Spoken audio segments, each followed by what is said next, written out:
Every year, thousands of the world's toughest soldiers line up for the same dream: to wear the badge, to earn the title, Special Forces. But strength alone isn't enough. Bravery isn't enough. Even pain tolerance isn't enough.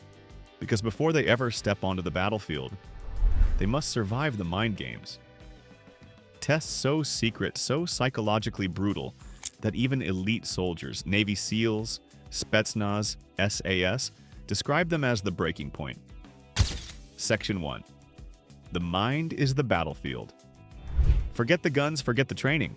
The real fight happens here, inside the mind. Before you're trusted with a mission, you must prove you can stay calm while your world burns.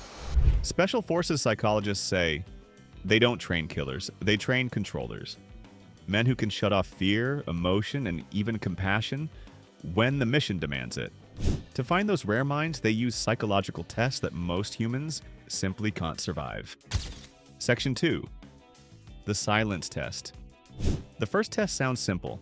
Sit in silence. No sound, no movement, no stimulus, for hours. Sometimes days. Most recruits think they're being punished. They're not. They're being studied. In that silence, your brain turns against you. You begin to hallucinate. Memories warp. Time dissolves. The question isn't, can you stay calm? It's, can you face your own mind and not lose it? Section 3. The mirror drill.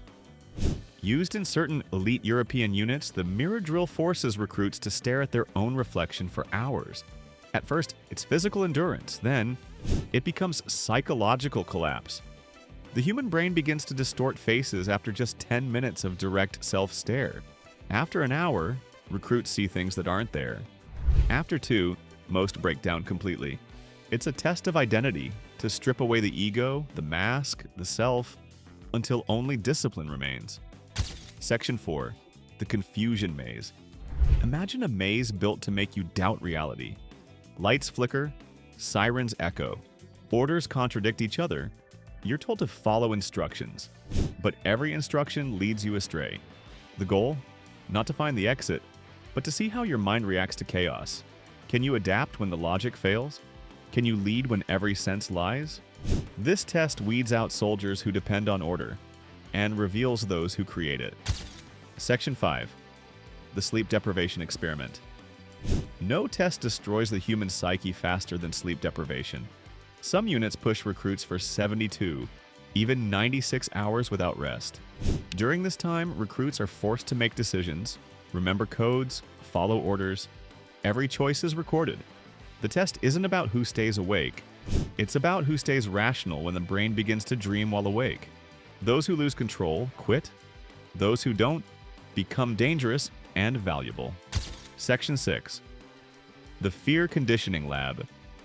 In certain classified programs, soldiers are exposed to controlled fear stimuli, sounds, visuals, simulated pain, while hooked up to biometric sensors. They measure everything: heart rate, pupil dilation, stress hormone release. Then they run it again and again until the body stops reacting. It's not about courage. It's about reprogramming fear. The moment your body learns that panic is optional, you've crossed into a new kind of human control. Section 7. The Cold Endurance Trial. Cold doesn't just test strength, it tests mind control over biology. At near freezing temperatures, recruits must stay conscious, slow their heart rates, and maintain focus. The human body normally collapses in minutes. Special Forces candidates are expected to endure for hours. Some achieve it through breathing control, others through sheer willpower, forcing the brain to override primal survival instincts. That's what separates soldiers from machines. Section 8. The Moral Paradox Test. It's called the kill test. Recruits are given a scenario. Save one teammate, or complete the mission. Save a civilian, or protect the unit. There are no right answers, only reactions. This test measures not your ethics, but your ability to decide under moral pressure, to detach emotion from action without losing humanity completely. Only 1% make it through without visible stress signals. Section 9. The Void Simulation. The final test, known in military psychology as the void. Complete sensory deprivation. No light, no sound, no sense of time. For some, it lasts minutes. For others, days. Inside the void, you lose yourself. Your mind fractures, your identity melts.